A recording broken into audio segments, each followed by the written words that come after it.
सीताराम राम सीताराम सीताराम सीताराम सीताराम सीताराम सीताराम राम सीताराम बोलो सच्चिदानंद भगवान की जय। ये वसुर जी महाराज ने कल बतलाया था, हे राम जी, जो बाल अवस्था से ही सत्संग में सत्शास्त्र के पठन पाठन में लग जाते हैं और उस अभ्यास के द्वारा उनकी सद्बुद्धि की वृद्धि होती है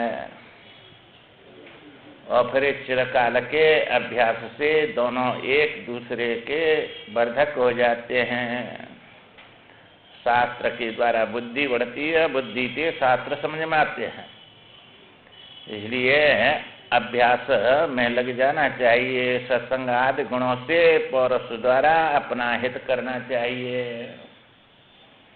ये बात बतलाई कर। आज पुरुषार्थ की प्रबलता बताते हुए देव के स्वरूप का विवेचन तथा शुभ वासना से युक्त होकर सत्कर्म करने की प्रेरणा बतला रहे हैं। वशिष्ठ जी कहते हैं, राम जी बताओ तो सही, इस लोक में जो सूरवीर पराक्रमी बुद्धिमान पंडित हैं वे किस देव की प्रतीक्षा करते हैं। इन महामुनि विश्वामित्र ने देव की दूर से ही त्याग कर पौरुष के द्वारा ही ब्राह्मणत्व प्राप्त किया है। ये राज ऋषि थे, अब ब्रह्म ऋषि हो गए। इन्होंने पुरुषार्थ के द्वारा सब कुछ प्राप्त कर लिया। इन्होंने आकाश में अपनी सृष्टि भी रच दिया और जो है अनेक प्रकार के इन्होंने शक्ति संपन्न हो गए। हमने तथा दूसरे दूसरे पुरुषों ने जो इस समय मुनि पद की प्राप्ति की है, चिरकाल किए हुए योग के पुरुषार्थ से ही आकाश में विचरण करने की शक्ति प्राप्त की है। ये योगी लोग जो है आकाश में विचरण करते हैं, तो ये शक्ति पुरुषार्थ से प्राप्त किया है। हिरण्यकश्यप ने तीनों लोकों पर विजय प्राप्त अपने पुरुषार्थ से कर लिया। जो करते हैं कर्म उसका फल अवश्य मिलता है। और जो है देव समुदाय को दूर ही भगाकर त्रिलोक का साम्राज्य प्राप्त कर लिया। फिर बलपूर्वक देवताओं ने और असुरों पे से वो साम्राज्य बलपूर्वक छीन लिया। इसलिए ये जिसमें ज्यादा पौरुष होता है वो अपनी अवश्य वस्तु को प्राप्त कर लेता है। भगवान राम ने पूछा, भगवान आप सब धर्मों के ज्ञाता हैं। ये ब्राह्मण लोक में जो बड़ी प्रतिष्ठा प्राप्त कर चुका है वह है देव क्या है, किसे देव कहते हैं, ये बतलाइए। वशिष्ठ जी महाराज कहते, रघुनंदन अवश्यम भावी फल से जो सुशोभित होने वाले पुरुषार्थ के द्वारा प्राप्त हुए फल का जो शुभ और अशुभ भोग है उसी को देव शब्द से कहा जाता है। जो अपने पुरुषार्थ से जो शुभ और अशुभ कर्म किया और उसका जो फल है दुख या सुख, उसी को देव कहते हैं। अथवा पुरुष द्वारा इष्ट और अनिष्ट कर्म का जो प्रिय और अप्रिय रूप फल प्राप्त होता है उसी को देव कहते हैं। उसी को देव नाम दिया जाता है। एकमात्र पुरुषार्थ से सिद्ध होने वाला जो अवश्यम भावी फल है वही इस जन समुदाय में देव शब्द से प्रतिष्ठित होता है। सिद्ध पुरुष के शुभ और अशुभ फल का उदय होने पर जो कहा जाता है कि इसी रूप में मिलने वाला था, यही होनहार थी, इसी को देव कहते हैं। सब कहते हैं ऐसा होना था इसलिए जो है ये ऐसा हो गया। होनहार जो होती है अनहोनी कभी न होती है। फिर चिंता करना वृथा है, होनी के सिवाय फिर होना क्या। तुम्हारे कर्म के अनुसार होगा सब, जो कुछ मिलेगा वो कर्म से ही मिलेगा। ये दो चीजें हैं। अब कर्म किसको कहते हैं? किसी को सुख दिया तो सुख मिलेगा, दुख दिया तो दुख मिलेगा, ये कर्म हो गया तुम्हारा। और ये कर्म और उपासना और ज्ञान, तीन ही तो शास्त्रों में ये बतलाए, इसका नाम पौरुष है। तो दूसरे को सुख देना परहित सरिस धर्म नहीं भाई, ये धर्म है, दूसरे को सुख देना। धर्म कार्य में अपने धन संपत्ति को लगाना। जैसे कर्म का फल सार्वजनिक हो उसको धर्म कहते हैं। अब तुमने घर बनाया तो अपने सगे संबंधियों को, पुत्र आदि नाती बेटन के लिए बनाया, वो महल खड़ा कर दिया खूब, तो वो धर्म नहीं है, वो तो कर्म है तुम्हारा। और वो कर्म कौन सा है? प्रारब्ध वाला, प्रारब्ध वाला है। तुम्हारी प्रारब्ध में था धन संपत्ति, तब महल खड़ा कर दिया, न होता तो कहां से करते। अब उसी में से बचा कर जो ये मंदिर बनवा देना, सत्संग लगाना, पर स्वार्थ में जो है पराये हित के लिए स्कूल चलाना, ये जो है दवाखाने खोलना, क्षेत्र बांटना, ये सब जो है धर्म में आते हैं। इनका फल सार्वजनिक होता है। प्याऊ लगा देना पानी के लिए, ये नहीं हमारे सगे संबंधी पिए, कोई आके पियो। क्षेत्र लगा दिया, कोई आके खाओ, वो सार्वजनिक के फल है, उसका धन का सब भोग कर रहे हैं, उसको धर्म कहते हैं। अब सबको सुख दिया है तो सबके द्वारा दुख होगा, पूजनीय बनेगा आगे जाके। ये सब जो है अपने पुरुषार्थ से, ये धर्म से उसने अब पूज्यता प्राप्त कर लिया, धनी बन गया जाके। जिन जिन्होंने वो खाया है, भोगा है, वे सब नौकर बन के चुकाएंगे उसका। वो सेठ बन जाएगा, वे उसके नौकर बनेंगे और कमा कमा के देंगे उसको। ये सब देने लेने का ही नाम संसार होता है।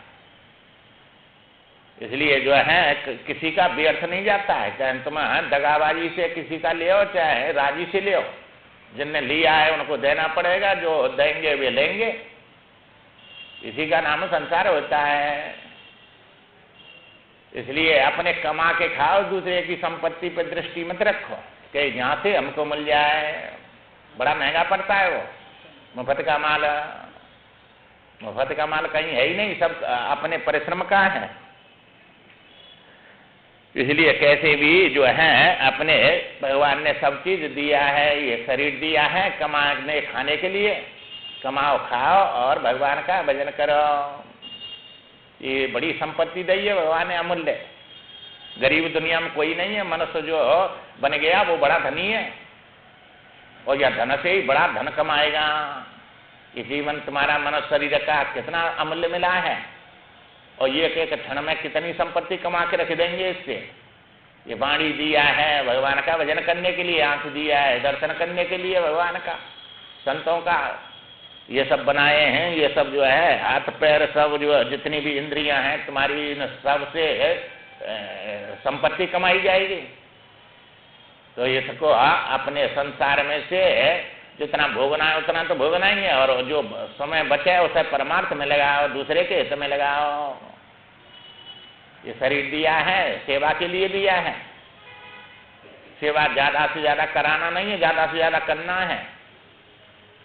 इसलिए जो है कराएंगे तो चुकाना पड़ेगा, और करेंगे तो वो मिलेगा आगे जाके, और बढ़ के मिलेगा बहुत।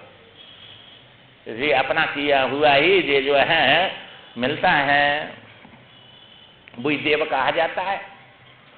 क्योंकि ये भगवान ने सब बनाया है, तो वो कर्म से दरिद्री बना है और तुम कर्म से धनी बने। अब अपने धन को और दरिद्री को खिलाओ, उसको सुखी करो, जब ही तो कर्म बनेगा। कोई निर्धन न हो तो तुम किसकी सेवा करेंगे? वही अपाज है जो निर्धनी है, उसका सुख पाने की सामग्री नहीं है, तो उसको सुख देने का प्रयत्न करेंगे, वो तुम्हारा कर्म बनेगा। कर्म बनेगा, उसी का नाम जो है पुरुषार्थ है या पुरुष का स्वार्थ है। अपने भगवान को जो है सब रूपों में वो परमात्मा ही है।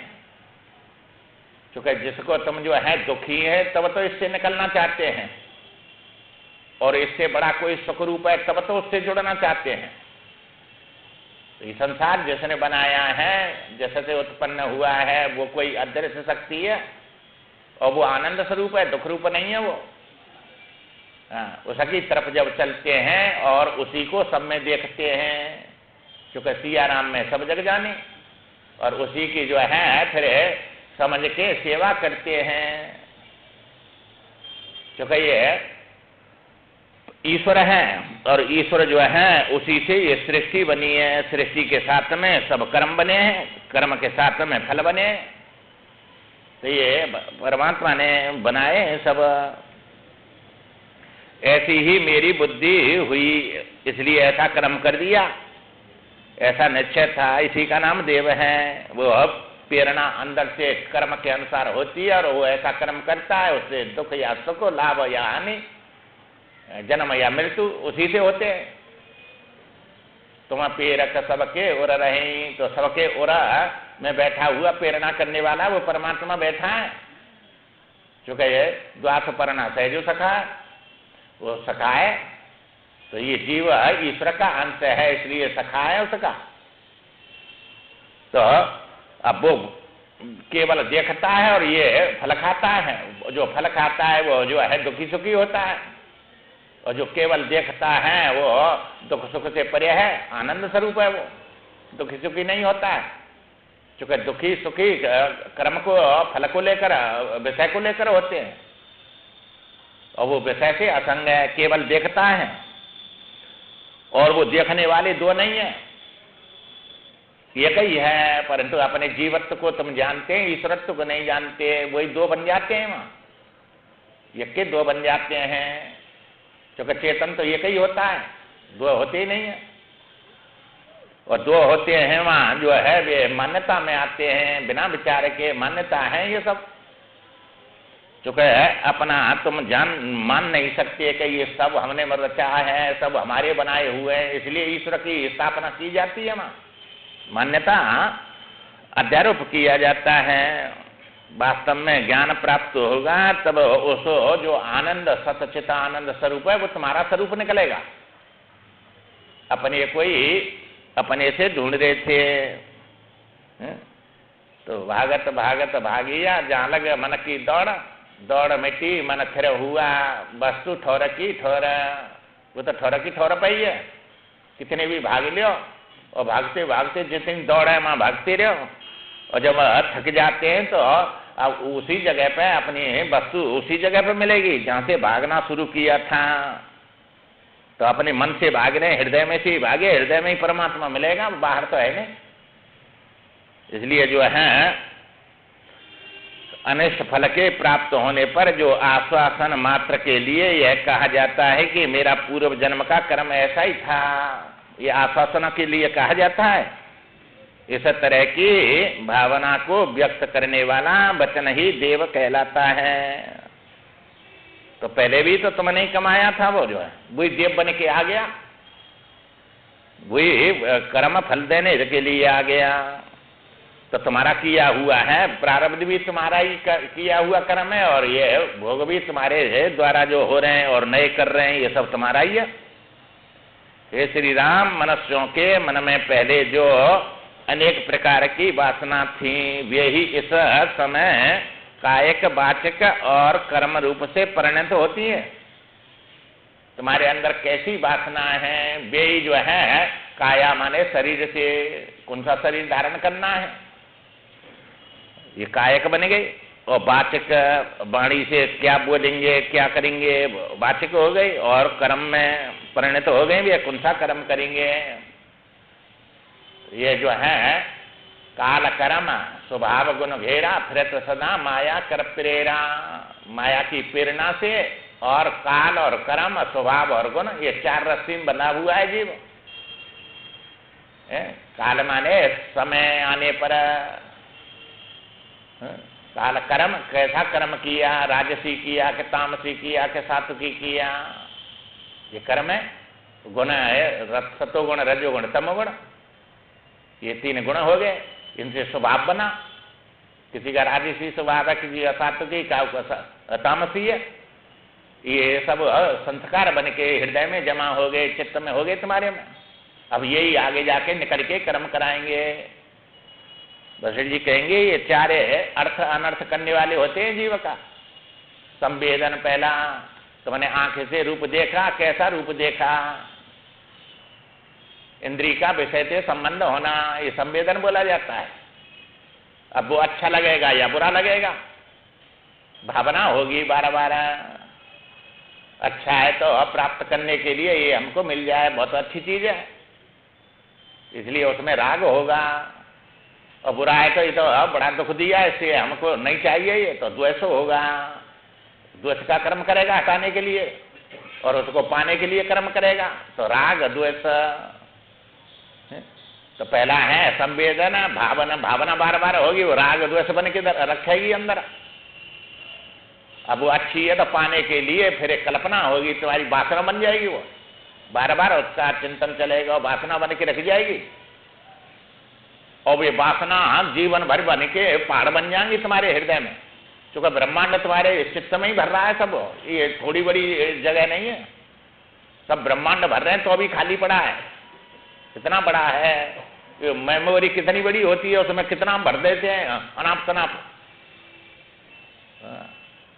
मोबाइल में 500,000 घंटा का जो है भर देते हैं, न किसी इतनी बड़ी ये काम रखी में, और सब वही में से निकल की दिखता है, सब टीवी पे देख देंगे नहीं।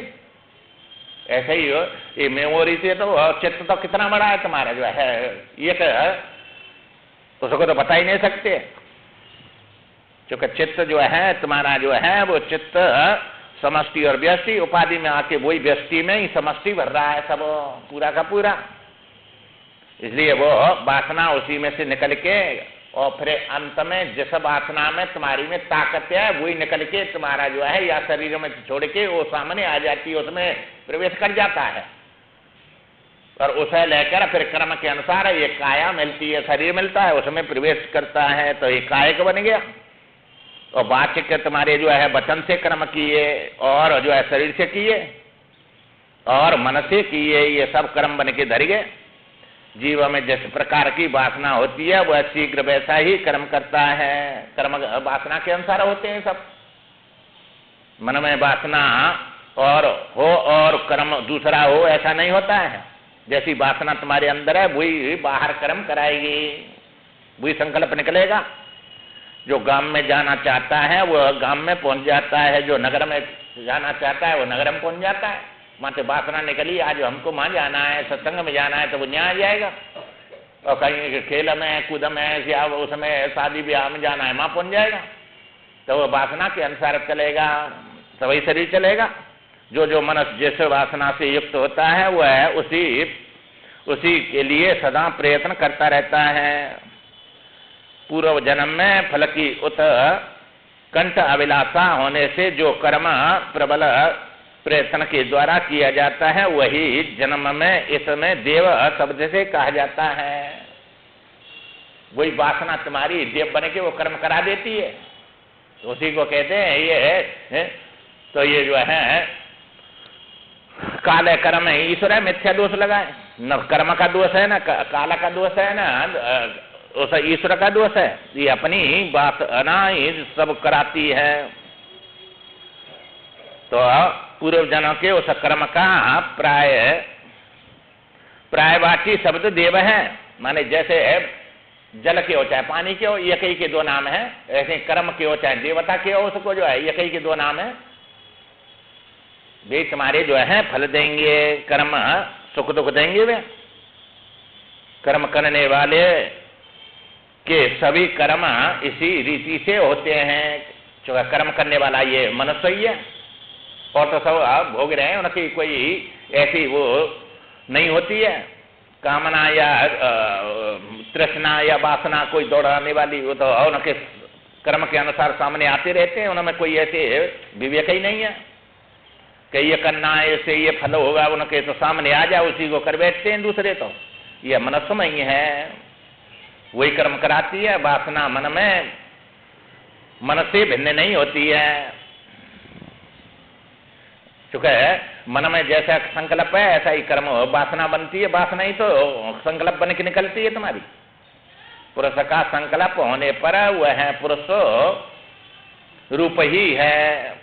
अब जैसा संकल्प करेंगे, मैं मनुष्य हूं या स्त्री हूं, तो ऐसे ही रूप में दिखने लग जाते हैं। मनादे भाव को प्राप्त हुआ, यह प्राणी ही अपने हित के लिए जो प्रयत्न करता है, देव नाम से प्रसिद्ध अपने उस कर्म से ही वह तदनुरूप फल पाता है। उस कर्म से ही अपना ऐसा तदरूप फल मिल जाता है उसको। श्री राम मन चित्त वासना कर्म देव और निश्चय, ये सब कठिनता से समझ में आने वाले मन की मनोरूपता को प्राप्त हुए पुरुष की संज्ञाएं हैं। ये ऐसा पुरुषों का कथन है, सतपुरुषों का ऐसा कथन है। ये सब तुम्हारे संकल्प बन के, कहीं जाना है तो वो संकल्प करके मन बन जाएगा, निश्चय करना है तो बुद्धि बन जाएगी, और चिंतन करना है चित्त हो जाएगा। तो वही तुम्हारा वासनाएं सब निकल के सब रूपों में दिखने लग जाती है। मन और शरीर इंद्रिय सब बन के। इसलिए श्री राम जी इस प्रकार पूर्वक संज्ञाएं धारण करने वाला पुरुष अपनी सुदृढ़ वासना के द्वारा प्रतिदिन जैसा प्रबल प्रयत्न करता है, उसके अनुसार ही उसे प्राप्त फल मिलता है। जैसा प्रयत्न करेगा वासना के अनुसार, ऐसा ही फल मिलेगा उसको।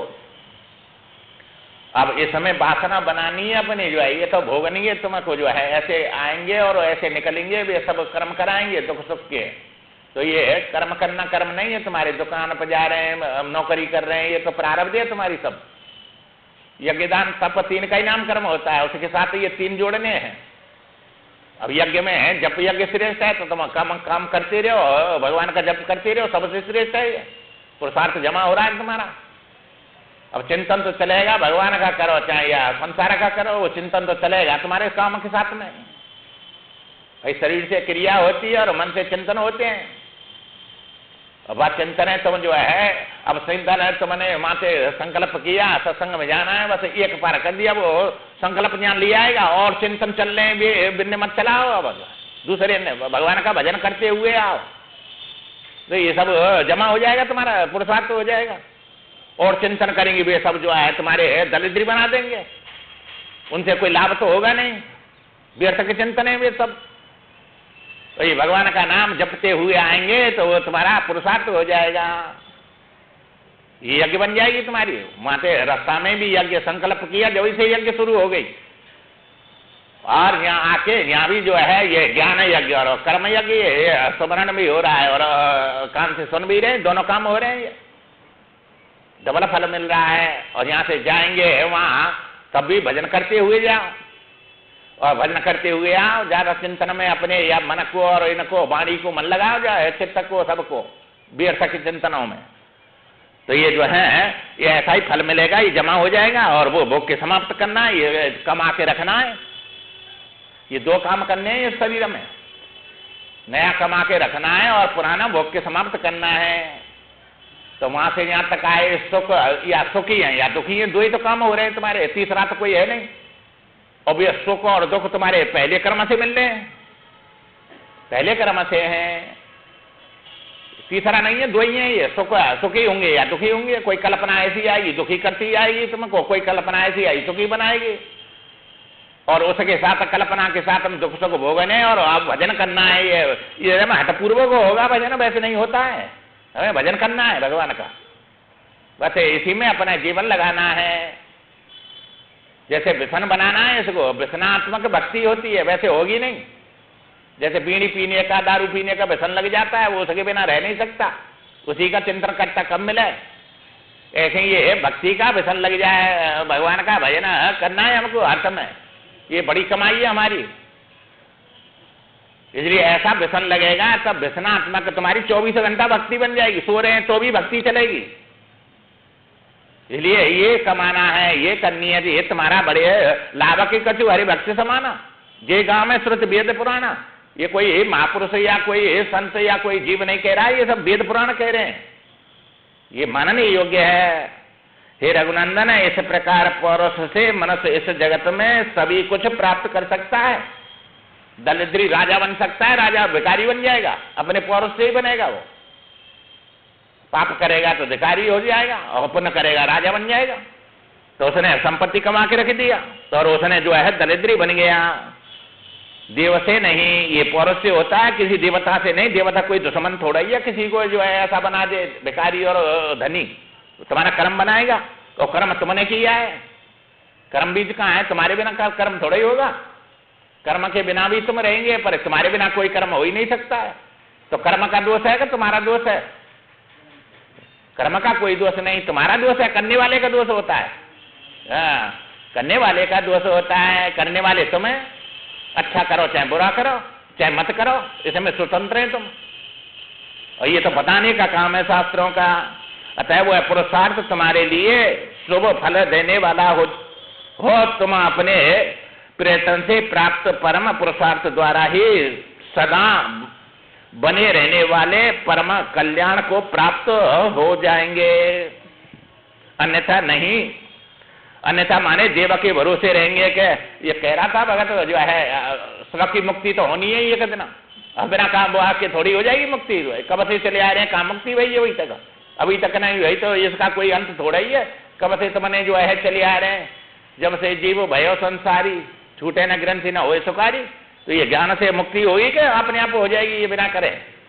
ज्ञान से होगी, ऐसी ऐसी बात बता जाते हैं, इसलिए कुछ करने की नहीं, मुक्ति तो हो ही जाएगी।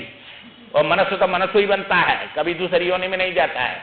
ऐसी बुद्धि पढ़ा जाते हैं ये लोग जो है। और ये शास्त्रों को न मानने वाले कल्पना करके अपनी बुद्धि लगाते रहते हैं। ये तो मनुष्य मनुष्य ही बनता है, तो ये शास्त्र हमारे व्यर्थ के बकते हैं, वैसे बेबात की बात है।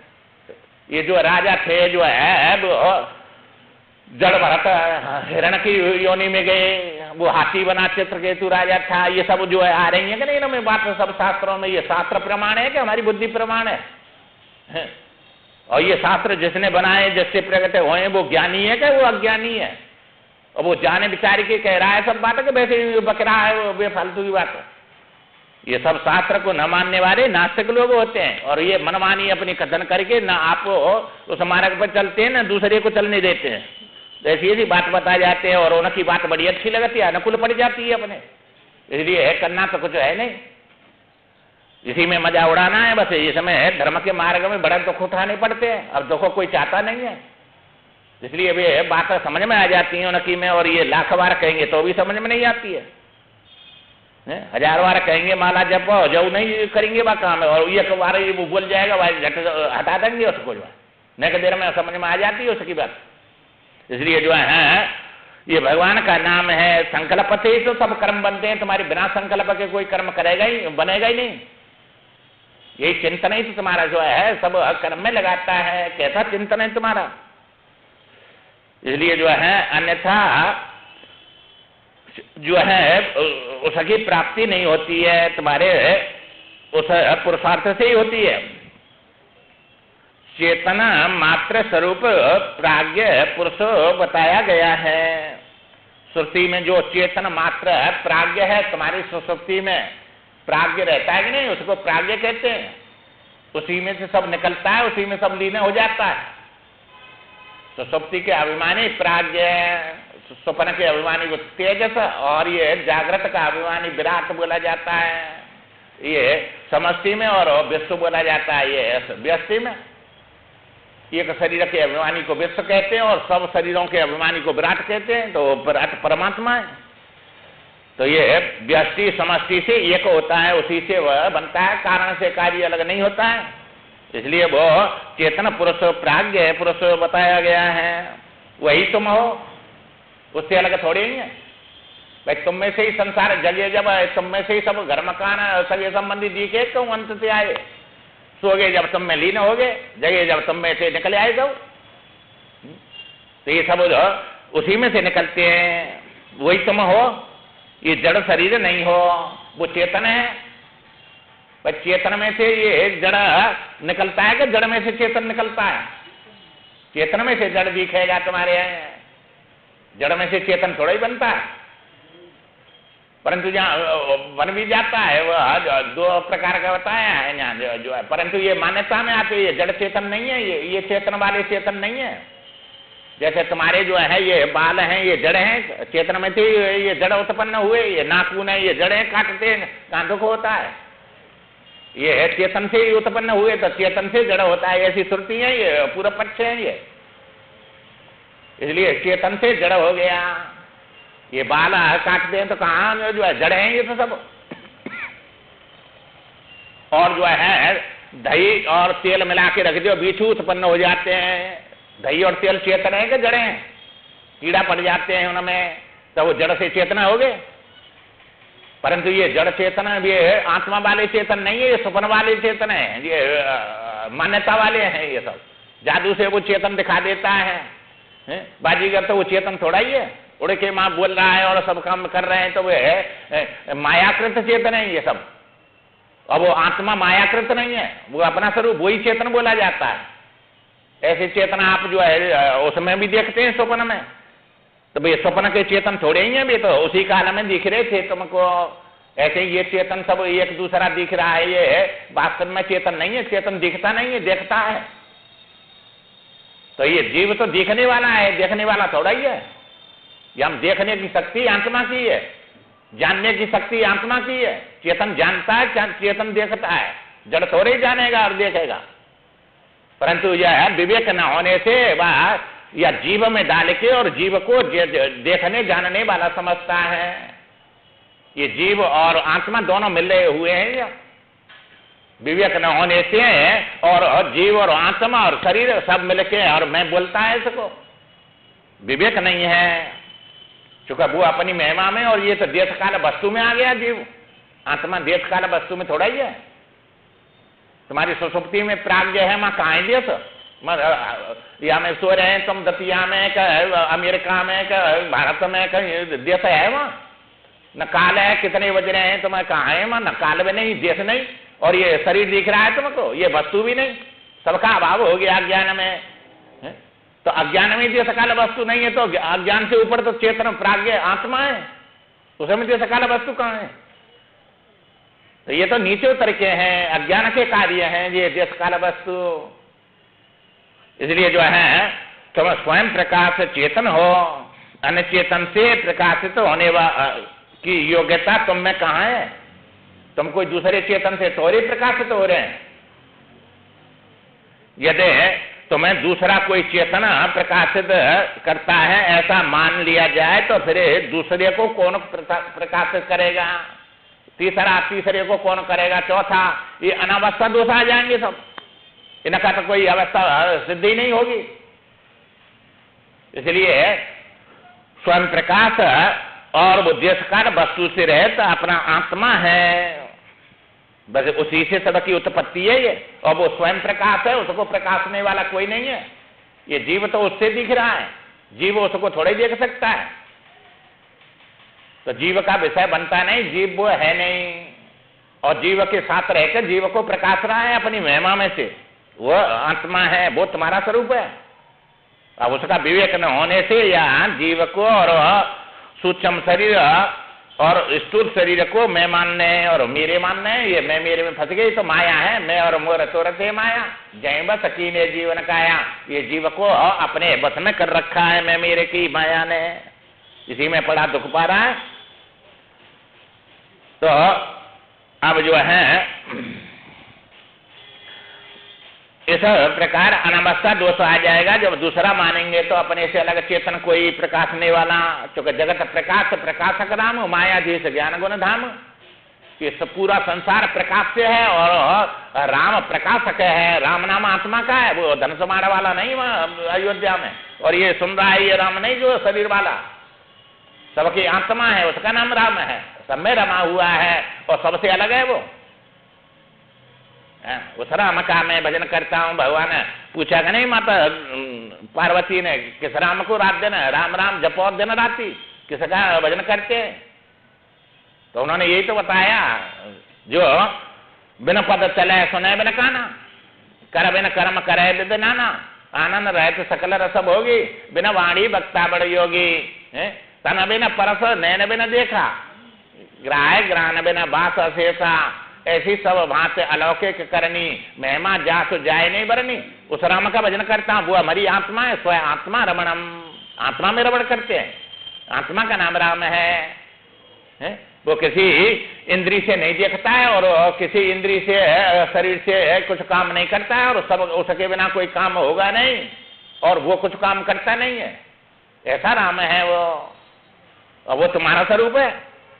ये उससे नीचे जीव जगत सब ईश्वर सब प्रकाश से है, और वो प्रकाशक है सबका, वो ये कही है, वो अपना स्वरूप है। उस राम को पहचानो। इसलिए मनुष्य को चाहिए कि वह शुभ और अशुभ मार्गों से बहती हुई वासना रूपिणी नदी को पुरुषोचित पर्यटन से द्वारा अशुभ मार्ग से हटाकर शुभ मार्ग में ही लगाए रखे। ये तुम्हारी जो वासना है बह रही है चित्त में होके, अशुभ की तरफ दौड़ा रही है, भगा रही है, इससे हटा के वो उसमें लगाओ, परमात्मा में, सत्य में, उसके लिए प्रयत्न करती रहो, तो तुम्हारा सब ये जीवन सुधर जाएगा और वो परमानंद प्राप्त हो जाएगा, यह सब दुख से निकल जाएंगे। अब ये करना ही पड़ेगा, चाहे इस जन्म में कर जो, चाहे करोड़ जन्म के बाद में, ऐसा ही करना पड़ेगा। ये सुख चाहिए और दुख की निवृत्ति चाहिए, तो चाहे अभी लग जाओ, चाहे खूब दुख पाके जब कंटाल जाए जब लग जाना, ये करना तो ऐसा ही पड़ेगा, इसके बिना तो पार हो ही नहीं सकते। अब इस मार्ग पर चलिए तो ये मार्ग छूटेगा नहीं, बस कहाँ इस पे चलने वाले होते हैं, गिने चुने होते हैं इस पे। अब यहाँ सत्संग में आने लग गए तो बस ये संस्कार तुमको जबरदस्ती चलाएंगे आगे, और इनको हटा नहीं सकते, क्योंकि सत्य की तरफ गति हो जाए, करा देंगे, अपने आप भर गए सब अंदर, तो अंदर से अपने आप निकलेंगे। ये सुनना बड़ा भारी कठिन है, सुनता नहीं है ये जीव, बस शब्द मात्र ही कल्याण में एकमात्र साधन होता है, और कोई साधन है ही नहीं। और ये शब्द शास्त्र के बोले जाते हैं, ये अपौरुषीय शब्द हैं, ये महावाक्य हैं, और इनके द्वारा ही जो है अपना कल्याण कर सकता है। इसलिए मनुष्य का चित्त शिशु के समान चंचल होता है। ये चंचल ये मना ये और ये चित्त सब चंचल है, बड़े भारी, स्थिर रहते नहीं है। क्योंकि ये स्थिर हो जाए चित्त तो चित्त ही नहीं रहेगा, फिर तो आत्मा हो जाएगा। इसलिए एक चित्त में जो है विषय आते हैं, विषय में चित्त जाता है। ये जो है प्रश्न किया कि नहीं सनक सनंदन ने अपने पिता से, इसलिए अब एक चित्त में विषय जाते हैं कि विषय में चित्त जाता है, कि विषय में जो है विषय जब चित्त में आ जाते हैं, ये प्रश्न किया। अब ब्रह्मा जी जो है 4 बुद्धि हैं, 80 साल के और 5-5 साल के पुत्र हैं। उन्होंने कहा इन्होंने तो ऐसा प्रश्न कर दिया, इसका उत्तर तो मेरे पे नहीं लगेगा। इसलिए जो है भगवान का स्मरण किया, तो हंस रूप से अवतार हुआ भगवान का। हंस माने विवेक, विवेक करना है। तब उन्होंने पूछा, तब कहा उन्होंने कि ये जो है चित्त जो है विषय में जाता है कि विषय चित्त में आते हैं। अब ये मायक तुम्हारे चित्त में गया है कि मायक में चित्त आ गया, ये तो बताएंगे कि नहीं कुछ न कुछ। तो कुछ भी बोल दो, ये तो हाँ आप विचार की बोल रहे हैं कि वैसे ही बोलते ही, वैसे ही बोलते हैं तो वे भी बता देते हैं ऐसे, क्योंकि ये तो बड़ा गूढ़ रहस्य है, इसको तो बता ही नहीं सकते। ये चित्त हमारे चित्त में मायक घुस जाएगा तो फाड़ देगा चित्त को, चित्त में थोड़े घुसेगा इसे। तो और चित्त जहाँ में आ जाएगा तो तुम्हारे पास चित्त के बिना तो कैसे जानेंगे इसको, कल्पना ही नहीं होगी कोई। तो तुम्हारे जो है घर में जो है रोड के किनारे पे बाहर जो है मंजिल पे दर्पण लगा हुआ है, और रोड पे गाड़ी चल रही है, अब ये गाड़ी सब दिख रही है कि नहीं तुम्हारे दर्पण में। अब तुम्हारा दर्पण वो गाड़ी में गया कि गाड़ी दर्पण में आई? गाड़ी दर्पण में आ गई तो खरीदने की क्या जरूरत है, वहां तो तमाम गाड़ी बनेंगे, तुम तो माला माल हो जाएंगे, फैक्ट्री खोल देंगे। तो गाड़ी आई क्या, गाड़ी का जो है प्रतिबिंब आया, उसमें प्रतिबिंब आया, और प्रतिबिंब में कोई तत्व नहीं होता है। ऐसे ही ये मायक तुम्हारे चित्त में नहीं गया, इसका प्रतिबिंब गया, इसलिए वो कोई तत्व नहीं है, और वही जो है निकलेगा तुम्हारे अंदर से और स्वप्न में दिखेगा। आएगी नहीं। तो ये जो है तुम्हारा चित्त भी शरीर है, और ये शरीर भी, विषय भी सब शरीर हैं। न विषय चित्त में जाते हैं, न चित्त विषय में आता है। ये प्रतिबिंब पड़ते हैं, और प्रतिबिंब में कोई वस्तु नहीं है, इसलिए मिथ्या है सब। इसलिए जो है जब तक मुक्ति होगी मिथ्या है, सत्य होती तो मुक्ति होती नहीं कभी। तो ये संसार जो है भर रहा है, तो इसका प्रतिबिंब भर रहा है तुम्हारे अंदर, वासना भर रही है। तो वासना कोई तत्व नहीं है, और ये वासना निकल के और ये द्रव्य के रूप में दिखती है, सब जड़ चेतन के रूप में। तब ये जो है तुम्हारे अंदर से थोड़े निकले, वे जो है बाहर से थोड़े बनाए। स्वप्न में सब जड़ चेतन सब दिख रहा है कि नहीं, सब अंदर से निकल के बाहर दिख रहा है, सब ऐसे यहाँ दिख रहा है। ये भी तो मोह ने था सब स्वप्न हारा, देखें स्वप्न आने के प्रकार। इसलिए जो है मनुष्य का चित्त शिशु के समान है, ये बच्चा के समान है। जैसे बच्चा चंचल है, कभी इस तरह नहीं रह सकता है, वैसे क्रिया करता ही रहता है। उसी प्रकार अशुभ मार्ग पाप से हटाकर और शुभ मार्ग में पुण्य में लगाना चाहिए। इसको हर समय पुण्य के लिए प्रेरणा करते रहो, इससे यही दुश्मन बनेगा, यही तुम्हारा मित्र बनेगा, जो कर्म इसी से होंगे, और तुम्हें इसके मालिक जासुराज प्रिय प्रजा दुखारी सो नृप अवश्य नरक अधिकारी। ये तुम्हारी सब प्रजा भर रही है तुम्हारे अंदर, तुम सबके राजा हैं। अभी अशुभ पे जा रही है कि शुभ पे जा रही है, ये दुख पाएगी कि सुख पाएगी, सबके कारण तुम ही बनेंगे। इसलिए जो है इनको सुखी रखना है, और सुखी ये शुभ कर्म से पुण्य से होंगी सुखी के पाप से होंगी ये सब सुखी। अब इनको पुण्य पर लगाना है कि पाप पर लगाना है, और सबके दोषी तुम बनेंगे, तुमको ही भोगना पड़ेगा सब। तो कर्म करेंगे ये सब, और भोगना तुमको पड़ेगा। चूंकि काया खेत किसान मन, पाप पुण्य दो बीज, जो बोया सो पाइया, सुख दुख भोगे जीव। जीव राजा है ना, उसको भोगना पड़ेगा सब। और ये शरीर और ये मन तुम्हारा जो है, ये सब कर्म करेंगे, बीज बोएंगे। पाप पुण्य के दो बीज बोए जाते हैं। अब तुमको जो है पाप बुवाना है कि पुण्य बुवाना है, ये तुम्हारे हाथ में। कैसा बीज देना है इसको, कहां से रोक के और कहां लगाना है, तुम्हारी प्रेरणा के बिना ये लगेगा नहीं। ये तो तुमको समझा देता है उल्टा सीधा, इसलिए इसके वश में हो जाते हैं। मन के वश में तुम हो रहे हैं कि मन तुम्हारे वश में? जहां मन को लगाना चाहते हैं वहां मन लगता है कि मन जहां कहता है वहां चले जाते हैं तुम दौड़ के? ये मन तो मंत्री है तुम्हारा, मंत्री, और तुम राजा हैं। इसलिए ये सके बसीभूत अपनी कमजोरी से होते हैं, ज्ञान नहीं है तुमको। इसलिए जो है सके बसीभूत हो गए। इस शास्त्र अनुसार चला रहा है कि मनमानी कर रहा है, तो इसको विचार के अपने हिस्से पे लगाना है। इसलिए अशुभ से हटा के शुभ में लगाते रहना है। शुभ मार्ग में लगाओ इसको, अशुभ मार्ग में चला जाता है, इसलिए उसे बलपूर्वक पाप मार्ग से हटाकर पुण्य के मार्ग में लगाना चाहिए। क्योंकि इसको इस तरह इसको दिखता है और ये बहका देता है सबको। बुद्धि कहती है कि नहीं, चल सखा चले उस देश में जहां नित अमृत झड़ता है। अब कहती है पागल हो गई है, गाड़ी हो गई है, तू जो है गाड़ी कहते हैं गुजरात में पागल को। तो जो है न माँ तू रहेगा ना मैं रहूंगा ना तू रहेगी, वहां ठीक है, सबका नाश हो जाएगा। ऐसी जगह पे नहीं जाते हैं। या सत्संग में आएंगे तो ये मन और बुद्धि रहेंगे सबका बात हो जाएगा। जहाँ अपने मृत्यु के लिए यहाँ आने देगा, वो आने नहीं देता है, इनका नाश होता है। क्योंकि ये तो प्रकृति है, सब प्रकृति पूरा समय सब अध्यस्त है। ये तो बिना समझे प्रकृति के वसूभूत हो रहा है। ये बलवान को और अबला बना रखा है। अबला ने ये पुरुष प्रताप प्रबल सब भांति, अबला अबला सहज जड़ जाती है। तो ये अबला है प्रकृति, और बलवान को अपने वश में कर लिया इसने। प्रकृति स्थितो पुरुष भुक्ते प्रकृति ज्ञान गुणान कारणम गुण संगोष सदा असद योनि जन्मसु। तो ये सुख दुख प्रकृति दे रही है, और सदा योनि में असद योनि में प्रकृति डाल रही है तुमको। तो बलवान को अबला बना दिया कि नहीं? कैसा बना दिया? दीन दुखी बना दिया। तो इसलिए जो है इधर से रोक कर उधर लगाना है, पुरुष की तरफ लगाना है, या प्रकृति से रोक के संसार की तरफ नहीं बहाना है अपने को। परमात्मा की तरफ पीछे को मुड़ना है। आगे परमात्मा नहीं मिलेगा, पीछे को मिलेगा। अंतर्मुख होना है, बहिर्मुख नहीं होना है। ये बहिर्मुख होके विषय में दौड़ाती है, और इसकी कहीं सीमा नहीं है, कहीं अंत नहीं है, इसलिए दौड़ता रहे। कहीं अंत आएगा नहीं। अंततः परमात्मा में जहां से उत्पत्ति हुई है वहीं लय होता है। तो तुमसे सबकी उत्पत्ति हुई है, तुम में ही स्थित है और तुम में ही लय होगा सबका। सच्चिदानंद रूप है, सच्चिदानंद अंदर पाएगा, बाहर नहीं है।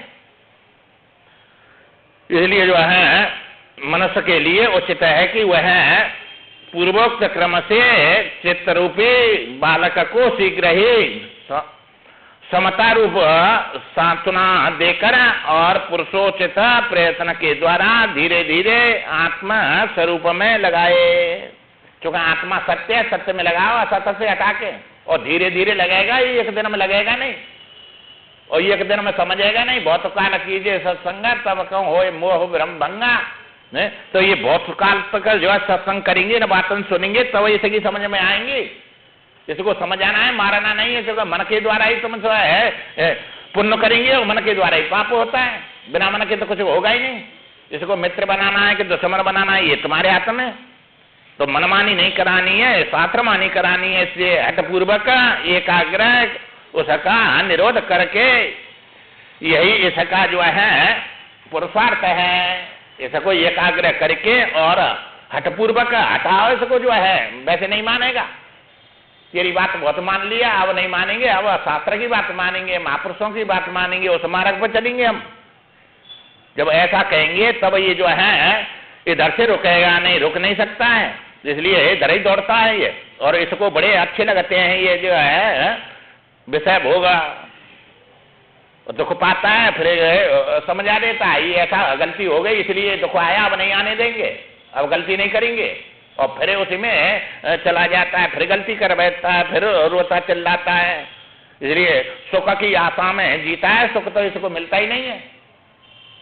इसलिए सुख बाहर होता तो मिलता, सुख तो अंदर है, और अंदर से है बाहिर्मुख होके दुख में ही है। दुख खाला शाश्वतम, ये विचार के भगवान कह रहे हैं। आनंद स्वरूप अपना आत्मा है और दुख खाले ये संसार है। तो दुख में तो सुख कहां से मिलेगा? आनंद में ही आनंद मिलेगा। आनंद में ही रस है, आनंद में ही जो भूख प्यास जाएगी तुम्हारी। या हमें रस ही नहीं है तो भूख प्यास कहां से जाएगी, और ज्यादा बढ़ती है इससे। तो हे श्री राम, तुम परम कल्याण की प्राप्ति के लिए उत्तम पुरुषार्थ का आश्रय लो। पांचों इंद्रियों को जीत कर और यहाँ शुभ वासना से युक्त हो जाओ। ये विषयों में से इंद्रियों को हटाकर निर्विषय अपना स्वरूप आत्मा है। क्योंकि इंद्रियों का दमन वासना क्षय का नाश करता है, वासना को क्षय होता है। वासना क्षय से तुम्हारी ज्ञान की प्राप्ति होती है। इसलिए इधर से रोक के उधर अपने उसमें लगाओ इनको। ये श्रेष्ठ पुरुषार्थ है और अत्यंत सुंदर शुभ वासना का अनुसरण करके मनोरमा भावयुक्त बुद्धि से परम पुरुषार्थ द्वारा सदा शोक रहित पद को प्राप्त कर लो, जिसमें किसी प्रकार का शोक नहीं है, मोह नहीं है। शोकम तरती आत्मविद, उस पद को प्राप्त होके सब प्रकार के शोक से पार हो जाएंगे। तत्पश्चात उस शुभ वासना का भी परित्याग कर दो। चूंकि ये विद्या और अविद्या, अविद्या को निवृत्त करके विद्या भी शांत करनी है। ज्ञानी बन के नहीं बैठना है। ज्ञानी बन के बैठ गए तो भी मुक्ति नहीं होगी। क्योंकि ज्ञानी जीव ही होता है, आत्मा नहीं होता है। अब विषय को लेकर ज्ञान होते हैं, इसलिए ज्ञानी बन जाते हैं। तो गए काम के कर्म धर्म उपासना छोड़ देते हैं। या तो भगवान कहते हैं कि कुछ भी संकल्प नहीं उठे तुम्हारे अंदर, और संकल्प नहीं उठते हैं तो मेरा स्मरण करो उनसे। बस दो ही काम करने हैं, या तो रोकने हैं इनको। कुछ भी नहीं संकल्प उठ रहा है तो आत्मा है, तुम आत्मा रमण है, वो निर्ध्यासन है, अपने स्वरूप में स्थित है, स्वयं आत्मा रमण। और संकल्प नहीं रुक रहे हैं तो संसार में दौड़ रहे हैं, तो वहां से हटा के भगवान के नाम के स्मरण में लगाओ। दो ही तो काम है ये रुकते तो है नहीं। अब रुके नहीं तो जब तक नहीं रुक रहे हैं तो भगवान का जप करते रहो। और ये ऐसी संपत्ति है तुम्हारी, इसका लाभ नहीं समझते हैं। यही कमाना है रात दिन। और अगर आप अपने काम के बनो, तुम किसी के काम के नहीं रहते। भगवान ने ये वृद्धावस्था बड़ी कमाने के लिए तुमको जो है चौथापन दिया है। इसमें तो सब झंझट छोड़ के अपने कल्याण में लग जाओ। तुम्हारा जो है कमाई है, ये कोई बांटेगा नहीं इसको जो है, और जो चाहेंगे वही चीज दे कीजिए। अच्छे सगे संबंधी नम जिनमें मोह ममता फंस रहे हैं, इनसे बड़े बड़े अच्छे मिलेंगे, बड़े सेवा करने वाले मिलेंगे अपने भजन करेंगे तो। और ये तो सब जो है लूटने वाले हैं सब जो है। हाँ, सब तुम्हें मार्ग पर चलने नहीं देंगे और जो कमाया है सब छीन लेंगे तुमसे, और फिर आगे या भजन से ऐसे मिलेंगे सब तुमको सुख देने वाले, परम कल्याण करने वाले। इसलिए उसके लिए प्रयत्न करो, इस झंझट से छूटो। और ये बिना भजन के इनसे छूट नहीं सकते, ये सब ठगे हैं, ये ठगने वाले तुम्हारे सब माल को लूट रहे हैं। मुसाफिर जागते रहना, नगर में चोर आते हैं, ये चोर हैं सब नगर में। संभालो माल अपने को बांधकर घर सिराने में, जरा सी नींद गफलत में झपट गठरी उठाते हैं। ये तो नए गफलत में ले जाएंगे सब गठरी को, तुम्हारी को सब जीवन रूपी गठरी चली जाएगी, शुभ कर्म करने नहीं देंगे, सब माल को लूट लेंगे। इसलिए दिखाकर मूर्तें सुंदर जाल में ये फंसाते हैं। ये चोर बन के थोड़े आते हैं, बड़े सुंदर बन के आते हैं सामने, और तुम्हारे साहब उस समय अपने में लगा लेते हैं, सब माल को लूट लेते हैं। ये जब तक नहीं समझेंगे ना को, चूंकि चोर जब आएगा तो बड़ा जो है संत बन के आएगा। तो लंकापति जो था वो रावण संत बन के आया कि असुर बन के आया? वहां सीता के पास ले गया कि नहीं उठा के? हाँ, संत बन के आया और ले गया। ऐसे ही संत बन के ये बड़े सुंदर बन के दिखाते हैं सूरत, और तुमको वहां लक्ष्य से हटा के अपने में लगाते हैं। इसलिए इनसे बचना है तो भगवान की तरफ हम करो, और वो भगवान का दर्शन करो उसमें भी, तो बच सकते हैं उसकी कृपा से। जो तुम्हें सुंदर लग रहा, सुंदरता सब में उसी की है, उससे के बिना तो सब जो है जला फूस के उसको नष्ट कर देते हैं। उसके बिना तो कोई सुंदर है नहीं। सत्यम शिवम सुंदरम, वही खिल रहा है, वही उसी की सुंदरता है। सब में जितना जीव का जीवन ही वही है, और जीवन से ही सुंदरता है तुम्हारी। जीवन निकल गया तो कहाँ सुंदरता है? उसको तो हम बदबू आती है, एक क्षण भी नहीं रख सकते उसको, जल्दी ले जाओ उसको। तो सब में वही परमात्मा है, उसके लिए प्रयत्न करो भाई। और ये मनुष्य शरीर बड़ा दुर्लभ है, इसको बर्बाद मत करो। ये बार बार तो सब शास्त्र बोल रहे हैं, महापुरुष बोल रहे हैं, और हमारी हित की बात कह रहे हैं। तुम सब वहां परम हितकारी, अज्ञा सिर पर नाथ तुम्हारी। इसको या मन की बात खूब मान ली, जन्म जन्म तुमने, अब शास्त्र की बात मान लियो, अपने हट पूर्वक लग जाओ इसमें धर्म में।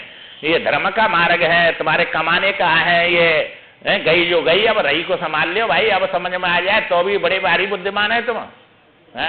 हाँ, जो है अब समझ में आ जाए बस। अब हमको जो है अपना काम हमने कर दिया सब। अब 2 रोटी दे तो दे दे, ना देना तो मत दे। कभी मरेंगे तो अब खाके भी मरेंगे, बिना खाए भी मरेंगे। मृत्यु तो रोक नहीं सकते, बहुत खा लिया आपने उसमें जो है। अब इसकी भी चिंता मत करो कि ऐसा चाहिए, कि ऐसा चाहिए, कौन खवाएगा, कि कौन देगा, कि कौन सेवा करेगा। अरे वो सेवा करने वाला परमात्मा है, अपने आप कर देगा सब काम। उससे जुड़ेंगे तो वो ही सेवक बनेंगे तुम्हारी सब योगक्षेम भाम्यम। ये भगवान अपने आप सेवा करेगा, और उसके बिना तो कोई सेवा करने वाला नहीं है, सब मारने पीटने वाले हैं। हाँ, ये बिल्कुल निश्चय कर लो तुम जो है वही सेवा करेगा, और वही उसी की शरण ग्रहण करो। ये वृद्ध अवस्था उसके अर्पण कर दो, और उसके लिए अपने जीवन को अब जो बचा है उसको लगा दो। मत कर्म मत परम मद भक्ता संग वर्जिता। भगवान कहते हैं जिन्होंने जो है अपना जीवन मेरे अर्पण कर दिया कि भाई अब जो वो मेरा जीवन है वो भगवान का ही भजन करूंगा और कुछ नहीं करना है मेरे को, तो वो साधु बन जाता है, और सब पाप उसके निवृत्त हो जाते हैं, और मैं योग क्षमता का स्वयं करता हूँ। इसलिए जो है ये भगवान की शास्त्र की बात सब सत्य है, हमारे मन की कल्पना सब मिथ्या है। इसलिए मिथ्या से हटा के सत्य में लगाओ, इनको सुनो, और इनको सुन ली तो बस चलेंगे ही चलेंगे इसके मार्ग पे, इससे हट नहीं सकते। ऑटोमेटिक तुम्हारे अंदर से वही चिंतन निकलेंगे जो भरे हैं, और वे अशुभ सब तुम्हारे काम के नहीं है। तो वो बात समझ में आ गई तो मन जाने पर भी नहीं जाएगा वहां, तुम्हारा कहेगा, और इस समय न लगाने पर भी लगेगा। तो इसलिए इनको सुनो, और सुनकर जो है अपने हृदय में धर के और भगवान का भजन पकड़ लियो। बस ये 2 नाम है भगवान की, इनको पकड़ लियो। इनमें क्या कठिनाई है तुमको जो है राम राम कहने में? बस जपते रहो, और ये भगवान का भजन जो है यही तुमको सब जो चीज चाहेंगे वही चीज देगा। इसलिए आगे विचार कर श्रीमान।